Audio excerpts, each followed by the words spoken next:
자, 안녕하세요. 반갑습니다. 주식하는 여러 그대에게 이정열입니다. 자, 오늘 2월 28일 시각은 11시 11시 2분을 지나고 있습니다. CS 윈드 코드 번호 112610입니다. 자, 일단 지금 장 초반이에요. 오전장 진행되고 있는데 우크라이나하고 러시아하고 다방면으로 좀 장이 안 좋을 법도 한데 좀 반등 흐름들을 좀 보여주고 있습니다. 일단 오늘 어, 원 달러가 조정을 좀 받고 있는 상황들에서 뉴욕 증시가 좀 상승했던 부분들 있어서 개인 투자자분들이 순매수 흐름들을 좀 강화시키고 있는 상황이다. 지수도 상승 전환이 됐어요. 일단은 보합권으로 3월 통화 정책이 결정되기 전까지는 좀 보합권으로 움직이지 않을까 이런 생각들이 좀 들긴 하는데 중요한 것들은 우크라이나랑 러시아는 좀 이제 지나간 이슈로 취급을 좀 할 것 같고요.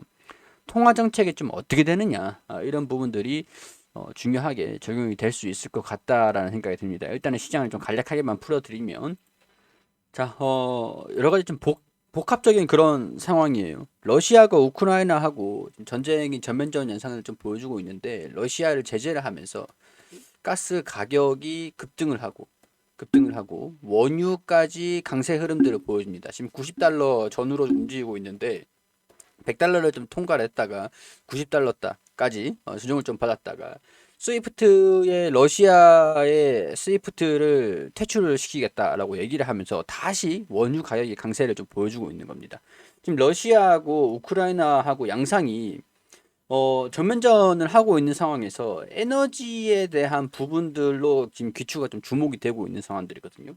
에너지 가격들이 일단 러시아가 유럽에 가스를 공급을 좀 하다 보니까 이 러시아 자 이런 식으로 러시아 땅하고 여기 크림반도 약간 이상한데 자 크림반도 하고 우크라이나 여기 독일 스페인 이런 식으로 해서 러시아 가스관을 이런 식으로 이 유럽 쪽 유럽권 이 가스관을 하면서 가스를 공급하고 있는 게 러시아잖아요. 우크라이나하고 러시아를 제재를 해버리니까 이제 러시아의 결제를 가스 원자재 결제 제재를 좀 하다 보니까 독일도 이 가스 가격들을 좀 결제를 못하고 이 사업도 노스트 스트림 사업을 중단을 시키고 있는 상황들이고 여기는 뭐 전쟁을 하고 있으니까 말할 것도 없고 그럼 유럽은 미국에서 유럽에 이제 가스 천연가스를 공급을 해줄 것으로 좀 기대가 되고 있는 상황들인데 여기 이제 운송비가 또 필요하잖아요. LNG 선이라든가 이런 걸로 좀 왔다 갔다 하면서 운항을 하면서 가스를 좀 공급할 것으로 좀 보여주기 때문에 단기적으로 러시아가 가스를 유통을 시키면서 유럽에서는 지금 가스 가격 이 우려감들이 생긴 겁니다. 그럼 유럽 같은 경우에서는 물가가 올라가는 게 겁이 나겠죠. 지금 같은 경우에서는 원자재, 원유도 올라가, 가스도 올라가. 가스 가격이 급등을 하면은 원유를 디젤 뭐 휘발유 이런 거 써야 되는데 원유 가격까지 올라가고 있다. 대체 수요 증가 이런 것 때문에 원유가 올라가고 있다. 그렇게 되면은 미국이 원유랑 가스 가격이 뭐 가격이 다 올라서 얘네들은 다 좋은데 러시아는 이제 결제가 막혀버리니까 이런 것들로 인해서 우려감들이 가스 가격과 원유 이런 쪽으로 좀 올라가고 있는 것들로 반영을 시키고 있는 상황이에요. 자, 이렇게 되면 유럽 입장에서는 그 에너지를 수입을 하고 있는 애초부터 러시아에 대한 에너지 무기화, 에너지를 이렇게 무기화를 하는 것들이 유럽의 같은 경우에서 의존도가 좀 높다 보니까 여기서 겁을 굉장히 좀 많이 내고 있었던 상황들이거든요. 유럽 같은 경우에서는 그렇기 때문에 이 러시아의 전력, 그 에너지 전력에 난이 생겨버리면 가스 가격도 올라가고 원유 가격도 올라가는 그런 상태에서 이 물가도 상승하는 그러면은 경기가 악화가 되는 이렇게 이어진단 말이죠. 우리가 쉽게 생각을 해보면은 우리가 차를 타고 출퇴근을 해요. 출퇴근을 하는데 차 휘발유 값이 올라갔다라고 생각을 해보면은 이전에 1,300원일 때도 있었어요. 근데 지금 1,600원, 이제 1,700원대죠. 1,700원대. 근데 이게 90달러에서 100달러까지 올라갔어요. 1,800원. 올라가면은 1,300원에서 1,800원. 디젤 값이, 휘발유 값이 올라가 버리면 이게 어떻게 됩니까? 우리가 출퇴근을 하면서 똑같은 거리를 출퇴근을 하는데 휘발유 가격이 올라가면서 이 고정비가 물가가 올라간 그게 체감이 되는 것들이죠. 그렇기 때문에 이 에너지의 안정화가 물가에 굉장히 중요도가 높단 말이에요. 그러면은 유럽 같은 경우에서는 에너지의 안정을 시키는 게 가장 급선무입니다. 급선무. 그렇기 때문에 뭐를 가지고 전력난이 오지 않게 뭐를 가지고 조절을 할 것이냐. 그러면은 방법은 여러 가지가 있는데 이거밖에 없어요. 대체 에너지, 풍력, 그리고 수력, 태양광. 이거를 더 늘리는 수밖에 없어요. 이거 아니면은 원전입니다. 미래 에너지 자원으로는 수소를 뽑고 있는 상황들이죠. 수소. 이거를 늘릴 수밖에 없습니다. 원유라든가 원유, 가스 가격이 올라가서 이거 비중을 불가피하게 줄여야 되는 상황들이잖아요. 이 공백을 얘네들이 메꿔야 되는 상황이에요. 그러면은 전력을 안정화시키기 위해서 이거는 시간이 좀 오래 걸려요. 수소 인프라 구축하는데 시간 오래 걸리죠. 원전 상대적으로 빨리 걸리는 게 적게 걸리는 게 풍력이랑 태양광이라는 거죠. 풍력이랑 태양광. 얘네들은 상대적으로 얘네들보다는 얘도 수력 같은 경우에서는 시간이 오래 걸리니까 얘네들 구축을 하는 이 시간보다 상대적으로 적게 걸리는 게 풍력이랑 태양광이라는 거죠. 러시아의 제재가 단기적으로 끝날 것이냐? 단기적으로 끝날 것 같다면 상관없습니다. 상관없어요. 다시 수입을 받으면 되는 겁니다. 근데 지금 상황들 보면은 이게 이슈들이 러시아의 제재가 단기적으로 끝날 것 같지는 않단 말이죠. 그렇기 때문에 유럽 입장에서는 가스 가격이 단기적으로 계속 장기적으로 올라가고 원유 가격도 장기적으로 올라가는 그런 상황에서 이 물가를 잡기 위해서 에너지를 안정화시키기 위해서 풍력이라든가 태양광이라든가 이런 전력에 대한 수요를 유지를 하기 위해서 투자를 늘릴 수밖에 없을 것이다. 그렇게 보고 있는 상황이죠. 자, 그렇기 때문에 CS 윈드 같은 경우에서는 지난 3분기 실적에 보면 제가 이거를 그때 당시에도 설명을 좀 드렸었거든요. 베트남, 말레이시아, 타이완, 그리고 뭐 차이나, 그리고 뭐 US, 미국이라든가 포르투갈, 유럽도 그렇고 여러 가지 법인을 확보를 한 그런 상태였습니다. 이걸 신규 인수 법인이거든요. 타이밍이 딱 맞았어요. 타이밍이 딱 맞았습니다. 이게 이제 매출에 반영이 되기 시작을 했어요. 근데 앞으로 매출이 더 증가되는 유럽의 기대감 이런 것들도 반영이 될 것이다. 이렇게 생각이 좀 됩니다. 자, 당시에 3분기 실적들 보면은 좀 안 좋았습니다. 안 좋았는데 델타 변이 바이러스 확산 때문에 조업에 차질이 발생을 했다. 근데 4분기 실적 이걸 보면은 자, 4분기 생산 시설 풀 가동 기반으로 상분기 차질이 있었던 것들 이런 것들을 다 이제 메꿔놨다. 메꿔놨다. 생산 차질이 이런 것들을 회복을 시켜놓고 수주 물량 2연 생산으로 2021년 분기 최고 매출액을 달성을 했다. 작년 하반기에 인수된 미국과 포르투갈 생산 법인의 4분기 신규 편입으로 매출을 반영을 시켰다. 자, 여기도 그렇고 지금 이 내용들을 보면 중국 정부, 중국도 마찬가지예요. 비단 유럽뿐만 아니고 중국도 이 러시아의 가스 가격 일단 어찌됐든 간에 올라간 가스 가격으로 우리도 올라간 가스 가격으로 구입을 할 수밖에 없습니다. 원유도 그렇고 올라간 원유 가격으로 구입을 할 수밖에 없잖아요.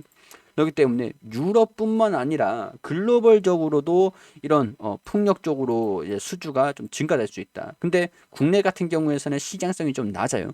유럽, 미국 그리고 중국 이런 쪽으로 수주가 확대가 되는 것들을 법인이 있기 때문에 수혜를 받을 수 있지 않겠느냐. 그런 것들이기 때문에 이게 1분기에 지금 이제 1분기 2월 끝났잖아요. 3월 1분기에 3월 한 달밖에 남지 않았습니다. 3월 한 달밖에 남지 않았기 때문에 본격적으로 실적이 대폭 증가가 예상이 될 수 있을 것 같다라는 게 2분기라는 얘기죠.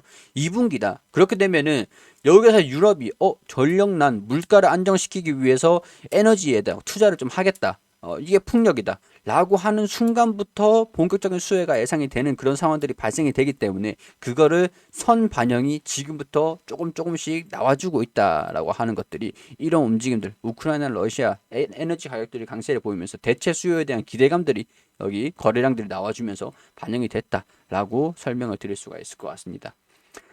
자, 글로벌 여기 탄소 중립 그 영국 유럽연합 3분기 풍력 부족 따른 해상 풍력 단지 전력 생산 감소로 풍력 비롯한 청정에너지 전환 수요를 가속화시킬 것이다. 안 그래도 전망은 이렇게 나와주고 있었던 상황이에요. 미국도 그렇고 미국 신재생에너지 발전 계획으로 풍력 부분 17%에서 17%로 7.6 기가와트로 설치 예산을 하고 있다. 바이든 정부 청정에너지 프로그램 법안 통과가 예상이 되고 있고 타이완, 뭐 차이나, 베트남 이런 쪽으로도 한국도 그렇고 일본도 그렇고 한국, 일본보다 제일 중요한 게 유럽, 미국 그리고 중국입니다. 자, 이런 상황들이기 때문에 안 그래도 수주는 계속 증가가 될 것으로 타겟은 10% 영업이익을 보고 있어요. 10%, 10%도 증가된 영업이익을 2021년도,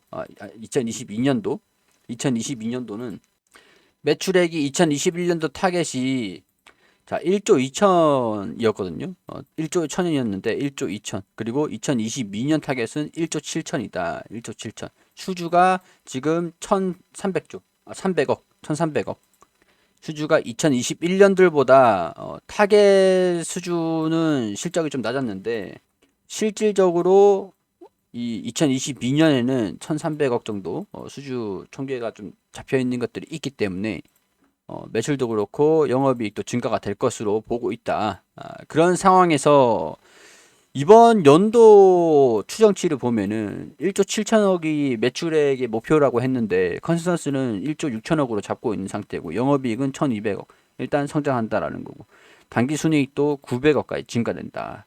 근데 지금 EPS도 증가가 됐습니다. 849원을 반영을 하고 있는데 1649원으로 당기순이익이 증가되면서 증가가 됐어요.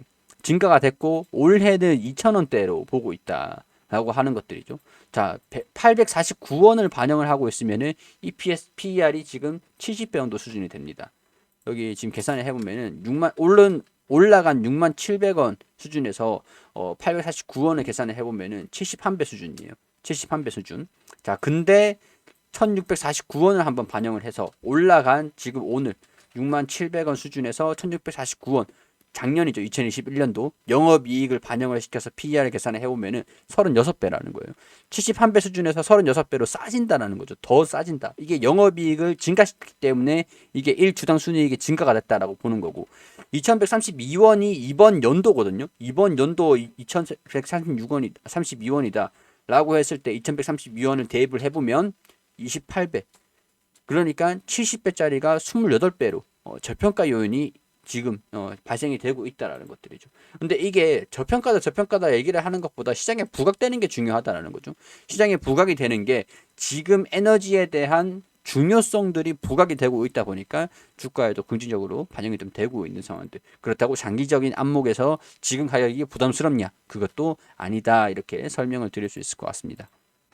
올해의 실적에서 봤을 때 지금 이 위치에 있는 주가가 부담스럽냐? 그건 아니거든요. 그러니까 주가가 좀 빠지면은 대응을 잡으면 되고 주가가 여기 추가적으로 돌파 흐름들을 보이지 못하면은 여기서 물리신 분들이 현금 확보 좀 하셨다가 아래 내려왔을 때 평균 단가 또 낮추시면 되겠죠. 대응을 잡으시면 되는 거잖아요. 대응을 잡으시면 되는 거고 이제 돌파 흐름들을 보여주면은 비중을 야금야금 줄이셔가지고 조정을 받을 때 또 이제 지지 구간들을 만들 때 추후에 여기서 만약에 시나리오가 두 가지 정도가 있을 것 같아요. 일단은 이 추세적인 부분들 돌파를 하고 있는 모습들 보여주고 있잖아요. 자, 여기 이 포인트를 돌파를 좀 강하게 돌파를 해주느냐. 흐름들이 무조건 이제 주가가 쭉 올라가기만 하는 건 없습니다. 무조건 이렇게 올라가는 건 없어요. 그러니까 돌파를 못 한다. 여기 추세 이탈하는 거 보고 비중 좀 축소를 시키면 되겠죠. 그리고 밑에 잡으면 평균 단가가 여기였다라고 하더라도 평균 단가가 또 낮아지잖아요. 그렇기 때문에 평균 단가를 낮추기 위한 전략, 평균 단가가 높으신 분들 같은 경우에는 현금 확보를 어떻게 하느냐 시나리오 돌파를 못하면이라는 시나리오 1번에서 돌파를 못하면 하단에서 추세적인 지지 구간들을 형성을 하는지 보면서 다시 대응을 잡아가면 되는 거고 그리고 만약에 돌파를 한다라고 하면은 돌파를 했다가 조정을 받는 야금야금 줄이다가 조정을 받을 때 야금야금 줄이다가 평균 단가에서 이제 또 이제 불타기를 하셔도 되는데 불타기도 지지 구간이 있단 말이에요.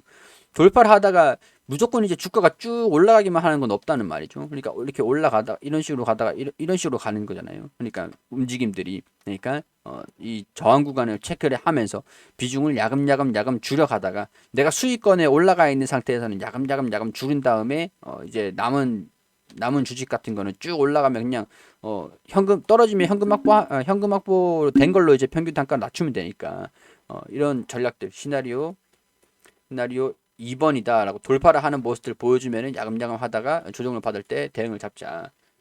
그런 식으로 대응을 좀 잡으시면 될 것 같습니다. 뭐 이거는 큰 걱정은 되진 않은 상황들이에요. 이제 뭐 불확실성이 좀 많이 거쳐진 그런 상황들이다라는 생각이 되니까 돌파를 하면 야금야금 비중을 줄이면 되는 거고 조정을 받으면 그거 조정을 받으면은 줄인 현금 가지고 평균 단가를 대응을 하면 되는 거니까 그 다음에 올라가주면 상관이 없는 거거든요.